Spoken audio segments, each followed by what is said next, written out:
Praise the Lord. आप सबको जय मसीह की खुदावंद का धन्यवाद करते हुए फाइटिंग प्रेयर में प्रार्थना करने का मौका दिया। वचन में जाने से पहले परमेश्वर का जोरदार तालियों से स्वागत करते हैं। हालेलुया। तो आज का जो शुभ संदेश लिया गया है 2 कुरिन्थियों 9:10। आज का टॉपिक है बीज और रोटी। किस तरह से परमेश्वर अपने बच्चों को रोटी खिलाता है। अंततः जो बोने वाले को बीज और भोजन के लिए रोटी देता है, वह तुम्हें बीज देगा और उसे फलवंत करेगा और तुम्हारा धर्म के फलों को बढ़ाएगा। हालेलुया। तो अपने परमेश्वर यहोवा का धन्यवाद करते हैं कि किस तरह से वो अपने बेटे बेटियों को रोटी खिलाता है। तो जैसे अभी 10 में पढ़ा गया है, पढ़ेंगे। अतः जो बोने वाले को बीज और भोजन के लिए रोटी देता है, वही तुम्हें बीज देगा और उसे फलवंत करेगा और तुम्हारे धर्म के फलों को बढ़ाएगा। हालेलुया। जब परमेश्वर हमें बीज देता है तभी हमें भोजन के लिए रोटी भी देता है। और तुम 11 में पढ़ेंगे, तुम्हें हर बात में सब प्रकार की उदारता के लिए जो हमारे द्वारा परमेश्वर का धन्यवाद करवाती है, धन्यवाद किए जाओ। और अगर 12 में पढ़ेंगे तो उसमें लिखा है, क्योंकि इस सेवा के पूरी करने से न केवल पवित्र लोगों की आवश्यकता पूरी होती है, परंतु लोगों की ओर से परमेश्वर का बहुत बहुत धन्यवाद भी होता है। हालेलुया। 15 में देखेंगे, परमेश्वर का उसके उस दान के लिए जो वर्णन से बाहर है, धन्यवाद हो। हालेलुया। हमारा परमेश्वर सिर्फ धन्यवाद बलिदान चाहता है। अगर हम 8 में देखेंगे तो उसमें लिखा है, परमेश्वर सब प्रकार का अनुग्रह तुम्हें बहुतायत से दे सकता है, जिससे हर बात में हर समय सब कुछ जो हमें आवश्यक हो तुम्हारे पास रहे, हर एक भले काम के लिए तुम्हारे पास बहुत कुछ हो। जैसे लिखा है, उसने कंगालों को दान दिया और उसका धर्म सदा बना रहा। हालेलुया। तो मैं परमेश्वर यहोवा का धन्यवाद करती हूँ कि अगर हम कुछ टॉपिकों में देखेंगे तो उसे जैसे भजन संहिता 112:9 में लिखा है कि उसने उद्धारता से दरिद्रों को दान दिया, उसका धर्म सदा बना रहेगा और उसका शील महिमा के साथ ऊंचा किया जाएगा। हालेलुया। और हम इसमें 10 पद में देखेंगे, जो दुष्ट पता क्या होगा कि इसे देख देख कर उड़ेगा और बेदांत पीस कर गल जाएगा और दुष्टों की लालसा पूरी ना होगी। कई बार परमेश्वर किसी का अच्छा काम करता है तो दुष्ट लोग चिढ़ते हैं। तो ऐसे हम इफिसियों 3:20 और 21 में पढ़ेंगे तो उसमें लिखा है कि अब जो ऐसा सामर्थ्य है कि हमारी विनती और समझ से कहीं अधिक काम कर सकता है, उस सामर्थ्य के अनुसार जो हमें कार्य करता है। अगर 21 में पढ़ेंगे तो उसमें लिखा है कि कलीसियाओं में और मसीह यीशु में उसकी महिमा पीढ़ी से पीढ़ी तक युग होती रहे। आमीन। और देखेंगे मरकुस 6:35 और 44 में, जब दिन बहुत ही टल गया तो उसके चेले उसके पास आकर कहने लगे, यह सुनसान जगह है और दिन बहुत ही टहल गया है, 5 रोटियां और 2 मछलियां। हालेलुया। कि यहाँ देख रहे हो चेले कितने परेशान हो रहे हैं और कह रहे हैं सुनसान जगह, लोगों को कह रहे हैं कि इसे भेज दिया जाए यहाँ से, लेकिन नहीं। खुदावन ने कहा कि यहीं देखो किसी के पास खाना होगा। देखे आजकल जो भी कोई कहीं करके जाता है बोतल में पानी और 2 रोटी अपने लिए लेके ही चल देते हैं। आजकल तो बहुत अच्छा वैसे माहौल कर दिया है कि कुछ ना कुछ कोई ना कोई खाने के लिए लेके ही जाता है जब कहीं जाते हैं तो ऐसे उन्होंने एक बच्चे के पास देखा होगा तो उस पर क्या लिख रहा है, 5 रोटी 2 मछली। और 5 2 रोटी मछली में से खाने वालों की संख्या कितनी थी पता है? 5000 से ऊपर पुरुष थे जिन्होंने रोटियां खाई। वे 5000 पुरुषों से ज़्यादा थे।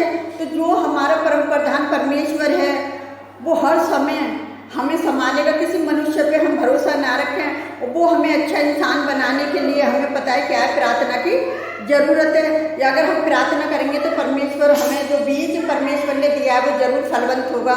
ऐसा नहीं है कि परमेश्वर हमें बीज दे और तो फलवंत ना हो, लेकिन फलवंत करने के लिए पता है क्या है, जैसे किसान खेती में बीज बोता है तो उसकी देखभाल भी करता है कि कोई पशु पक्षी कोई जानवर मेरी खेती को ना उजाड़ दे। तो ऐसे ही जब हम वचनों में मजबूती से लगे रहते हैं, वचनों में मनन करते हैं, तो परमेश्वर हमारी सहायता हमारी मदद करता है। जैसे हम उदाहरण में भी पढ़ेंगे कि परमेश्वर बीज और रोटी दोनों की आवश्यकता की पूर्ति करता है। सब बातें परमेश्वर के अनुग्रह से उत्पन्न होती हैं। हम दूसरे लोगों को जितना अधिक देते हैं, परमेश्वर उतना ही अधिक हमारे भंडार में बढ़ोतरी करता है, हमारी धार्मिकता के फलों को बढ़ाएगा। दूसरे शब्दों में हम ये भी कह सकते हैं कि जब हम दूसरों को देते हैं तभी परमेश्वर हमें बदले में संसारिक में और हमें संसारिक आशीष तो देता है और आत्मिक आशीष से भी हमें देता है। वो हमारा परमेश्वर जो है, जब हमें आत्मिक आशीष देता है तो हम अच्छे काम करना शुरू कर देते हैं। और हमें ये हमेशा याद रखें कि परमेश्वर का की सामर्थ्य में कितना महान है। जैसे अभी हमें इफिसियों 21:20 में बड़ा परमेश्वर एक छोटे बीज को से एक बड़ा वृक्ष बना सकता है और पैदा कर सकता है, लेकिन हम उस बीज को त्यागना या छोड़ने की जरूरत नहीं है। हम सब भूमि में डालना आवश्यक है। यदि हम उस बीज को अपने जेब में रखते हैं तो उससे कोई वृक्ष पैदा नहीं होगा। इसी रीति से एक बालक ने एक बार ऐसे को 5 रोटी और 2 मछलियां दी। ऐसे में उन्हें 5000 लोगों को भोज में बदल दिया। अभी देखा था ना हमने मरकुस 6 के 35 और 44 में पढ़ा। तो अपने परमेश्वर यहोवा का धन्यवाद करते हैं। तो मैं भी अपनी एक छोटी सी आपको गवाही बताना चाहती हूँ। सिर्फ मेरे पास भी परमेश्वर का जो बीज था वो ही बीज था और मैं बीज हर एक किसी को देती रही। और मेरा जो जीरो बैलेंस था, पता है क्या था कि जीरो बैलेंस में भी मेरे पैसे नहीं थे और मेरी बेटियों की शादी करनी थी और लेकिन मेरे पास कोई पैसा नहीं था। लेकिन मैंने परमेश्वर का बीज जितना मुझसे हुआ मैंने उतना बोया। भीड़ के साथ में भी बीज बोया, मैंने यूट्यूब चैनल पे भी बीज बोया, मैंने व्हाट्सएप पे भी बीज बोया, मैंने इंस्टाग्राम पे भी बीज बोया। मुझसे जितना हुआ मैंने उतना करा और मैं परमेश्वर का धन्यवाद करती हूँ। उद्धारता से देने वाला परमेश्वर यहोवा हमारे साथ है। और जब परमेश्वर ने लोगों को मेरी मदद के लिए खड़ा करा, मैंने जितना हुआ मैंने भी 1 लाख 2 लाख का इंतजाम करा, लेकिन मेरे परमेश्वर यहोवा ने मेरी कैसे मदद करी। कुछ ज़्यादा मसीह भाई बहनों तो मेरी 2 भाइयों ने बस मेरी थोड़ी मदद करी, लेकिन मुझे पैसे की ज़्यादा ज़रूरत थी। लेकिन परमेश्वर ने मेरी ज़रूरत से ज़्यादा मुझे दिया कि मेरी हिंदू फैमिली से मेरी मदद करवाई। और वो परमेश्वर है। जब किसी ने हमें दिया तो मैं भी एक गवाही आपको बताना चाहती हूँ छोटी सी, कि जिस हिंदू फैमिली ने मुझे पैसे दिए थे और जब मैंने उसके पैसे पता क्या, जब भी मुझे कोई उधार देता है, जब मैं लोन लेती हूँ तो मैं बड़ी ईमानदारी और वफादारी से उनके पैसे को वापस करती हूँ, क्योंकि मेरा परमेश्वर महान है जो अपने बच्चों को किसी के आगे डिगने नहीं देता। तो जब वो लेडीज़ हमारे घर पर आई तो पता क्या हुआ, मैंने उसको पैसे वापस दिए कि सिस्टर आप जो थोड़े पैसे आप मुझसे लीजिए, बाकी थोड़े आपके रह गए तो मैं आपको वापस कर दूंगी।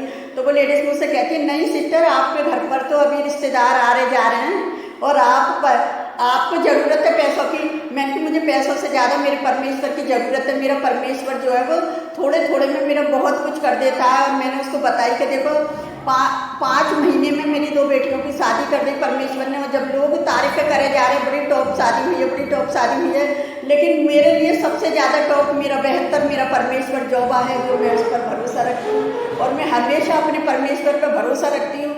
और जब जब मेरे परमेश्वर मेरी मदद करिए, जब जब मैं घुटने टेक कर अपने परमेश्वर यहोवा का धन्यवाद कर रही और मेरे धन्यवाद बलिदान को मेरा परमेश्वर क्या कर रहा है, ग्रहण कर लिया। और किसी को ये बात पता भी नहीं कि मैंने आंसुओं के साथ अपने परमेश्वर का धन्यवाद करती और मेरी चर्च फैमिली ने मेरी कोई मदद नहीं करी और मैं इतने गुस्से में आ गई तो मेरी हिंदू फैमिली ने मदद करी।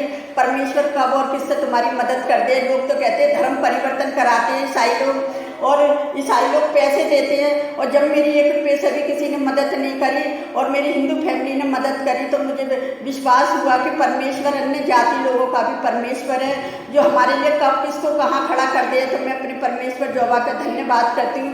परमेश्वर ने मुझे जितना कर्जा दिया, किसी ने मुझे 1000 दिए तो मैं 1000 से बढ़ाने के लिए तैयार हूँ। उसके बेटे बेटी की शादी में जब भी उनके बच्चों की शादी होगी, मेरा परमेश्वर अगर कहता है ना तुम्हें किसी ने 1 दिया तो वो 2 बढ़वा के देता है, तो परमेश्वर मुझे ऐसा ही करेगा। और मुझे पूरा विश्वास है कि मैं उनके बेटे बेटियों की शादी में भी मैं उनकी मदद करने के लिए खड़ी होंगी। जितना मुझसे होगा, जितना मेरा परमेश्वर देगा मैं उतना ही करूँगी। मैं परमेश्वर का धन्यवाद करती हूँ कि मेरे खुदावन ने हमें किसी बात की घटी ना होने दी। तो मैं अपने उन प्रिय मसीह भाई बहनों से और मैं अन्य लोगों से भी ये कहना चाहती हूँ कि आप घबराइए मत। आपके भी बेटे बेटियों की शादी अच्छी होगी और आपके भी बेटे बेटियों को अच्छा रोजी रोजगार मिलेगा। जैसे मेरे बेटे को परमेश्वर ने अच्छा रोजगार देकर आशीषित किया और हमें किसी बात की घटी ना होने दी। तो मेरे बहन और भाइयों, आप भी घबराइए मत, परमेश्वर पर विश्वास कीजिए। जितना आप वचन को बो सकते हैं बोइए, और जितना आप बोगे उससे ज़्यादा बढ़कर परमेश्वर आपको देगा। और अपने परमेश्वर यहोवा का मैं गोटी गोटी धन्यवाद करती हूँ और मैं हर समय परमेश्वर का धन्यवाद बलि चढ़ाती रहती, क्योंकि मेरे पास कुछ नहीं है। मेरे परमेश्वर को पता है कि मेरे पास परमेश्वर के अलावा कुछ भी नहीं। जब से मेरा पति गया, मेरे परमेश्वर ने मुझे फलवंत करके रखा अपने बीज में। जितना मैं बीज बो सकी अपने परमेश्वर का मैंने बोया। जहाँ जहाँ मुझे परमेश्वर ने भेजा मैंने वहाँ परमेश्वर का बीज को बोया और परमेश्वर ने उस बीज को क्या करा, आज फलवंत करा और लोगों को दिखा दिया। जैसा भी देखा कि परमेश्वर अपने लोगों को पता है क्या है, उनका सींग ऊंचा करके दिखाता है। लोग पापा करते हैं और मैं सोच रही हूँ क्यों पापा कर रहे हैं, किस बात की पापा कर रहे हैं? कह रहे बहुत अच्छा करा परमेश्वर ने, जो तेरा परमेश्वर तेरे साथ खड़ा, तेरा यीशु मसीह तेरे साथ खड़ा। अगर मैं कह रही मेरा यीशु मसीह मेरे साथ नहीं खड़ा होता, मेरा परमेश्वर मेरी ओर से लड़ने वाला वो मेरे साथ खड़ा, उसने मेरे सारे कामों को सफल करा, तो मैं अपने परमेश्वर का धन्यवाद करती हूँ। और आप सबके भी कामों को परमेश्वर सफल करेगा। आप भी परमेश्वर पर विश्वास रखिए और जितना बीज हो सके पैसे से, वचन से, जो भी तुम आप करना चाहो एक दूसरे के साथ करते रहिए और प्रभु आपको बहुत ऐसे आशीष देगा। आइए तो हम आप सबके लिए प्रार्थना करते हैं, आप भी हमारे साथ मिलकर प्रार्थना करें। Hallelujah, hallelujah. धन्यवाद करते प्यारे जुबा परमेश्वर इस सुंदर समय के लिए, सुंदर दिन के लिए खुदावन कि आपने पल पल हमारी रक्षा करी और पूरी शादी में पिताजी मुझे वचनों से भरपूर रखा और मैं हर समय आपके वचन को बोती रही। मैंने रिश्तेदारों के बीच में वचन को बोया। प्यारे पिता परमेश्वर आपका गोटी गोटी में धन्यवाद करती इस बड़ी दया के लिए, इस बड़ी सामर्थ्य के लिए। प्यारे जुबा परमेश्वर की मेरी बेटी विदा हुई उस दिन भी पिताजी आपने मुझे सामर्थ्य से भरकर उपास के साथ रिश्तेदारों के बीच में मुझे वचन बोलने का मौका दिया। उस बड़ी दया के लिए भी मैं धन्यवाद करती। मेरे यहोवा परमेश्वर मैं आपसे विनती करती हूँ, मेरे बेटे बेटी जैसे जाने कितने माता पिता अपने बच्चों के लिए प्रार्थना कर रहे हैं, खुदावन आप उनकी भी प्रार्थनाओं को सुनना और कबूल करना और उन्हें रोजी रोजगार के लिए, अपने घर की कलेशों के लिए, पिता परेशानियों के लिए, अपने घर की परिस्थितियों को बदलने के लिए प्रार्थना कर रहे हैं। खुदावन आप उनकी भी सहायता मदद करना। पिता मुझे विश्वास है मेरे खुदावन, मेरे सेनाओं का जोवा जब लोग सच्चे दिल से प्रार्थना करते हैं तो परमेश्वर उनकी प्रार्थनाओं को उत्तर देता है। मेरे खुदावन आपने हर समय हमारी प्रार्थना का उत्तर दिया और हमें किसी बात की घटी ना होने दी। पिता हमें मनुष्य के आगे रोने से बचाकर पिताजी अपनी सामर्थ्य में बनाए रखा। उस बड़ी दया के लिए भी मैं धन्यवाद करती। मेरे खुदावन मेरे बच्चों पर अपनी दया बनाए रखी। मैंने जितने रिश्तेदारों के लिए, बारात के लिए, आने जाने वालों के लिए, सबके लिए प्रार्थना करी और आपने सबकी यात्राओं को सफल करा। मैं उसके लिए भी गोटी गोटी आपका धन्यवाद करती मेरे यहोवा परमेश्वर। और मैं अपने देश के लिए प्रार्थना करती हूँ, अपने हमारे देश को अपनी सुरक्षा में रखना। पिता मैं इसराइल के लिए, गाजा के लिए प्रार्थना करती हूँ, अपनी शांति बनाए रखना मेरे खुदावन। मैं उनके लिए खास तौर से ये प्रार्थना करती हूँ पिताजी अब कोई देश हमला ना करे। प्यारे पिता परमेश्वर माँ के राष्ट्रपति प्रधानमंत्रियों को, पिता अपने देश के प्रधानमंत्रियों को सबको आपके हाथ में देती। पिता आप सबकी सहायता, सबकी मदद करें। प्यारे पिता परमेश्वर माँ के लोगों की आप सहायता मदद करें। पिता यहाँ लोगों के ऊपर सताव हो रहा है, प्यारे पिता परमेश्वर माँ भी आप पिता उनकी सहायता, उनकी मदद करें। मेरे खुदावन सबको आपकी मदद की जरूरत है क्योंकि आप सारी सृष्टि के सृजनहार हैं। पिता आप मनुष्यों को रचने वाले परमेश्वर जोवा है। मेरे खुदावन अपने बच्चों पर दया और रहम बनाकर रखना कि हम आपके लोगों की प्रार्थना करना व्यर्थ न जाए। पिता जितने लोग मिलकर प्रार्थना करते कलेशिया में, आपके दास दासी कलेशिया प्रार्थना करती हैं, आप उन सबकी प्रार्थनाओं को सुनना और कबूल करना पिता। और हम क्या मांगे मेरे खुदावन, आप तो हमारे मांगने से पहले जानते मेरे सेनाओं की जो परमेश्वर की हमारे यीशु मसीह का लहू बहाना कोड़े खाना व्यर्थ न जाए, एक आशीष बन जाए पिताजी। उस लहू में ढाप कर प्यारे पिता परमेश्वर हमारे परिवार को, हमारे रिश्तेदारों को आपने संभाला पिता। उसके लिए मैं धन्यवाद करती हूँ। अपनी इंस्टाग्राम फैमिली को भी पिताजी, यूट्यूब चैनल फैमिली को भी आपके हाथ में देती पिता। जितने लोग अपनी समस्याओं को लिखते हैं पिता और अपनी गवाहियों को भी लिख भेजें कि हमारी प्रार्थना उनके लिए व्यर्थ न जाए, एक आशीष बनकर उभरे। प्यारे पिता परमेश्वर जितने लोग हमें लाइक कमेंट सब्सक्राइबर करते हैं खुदावन आप उनकी भी सहायता, उनकी मदद करना पिता।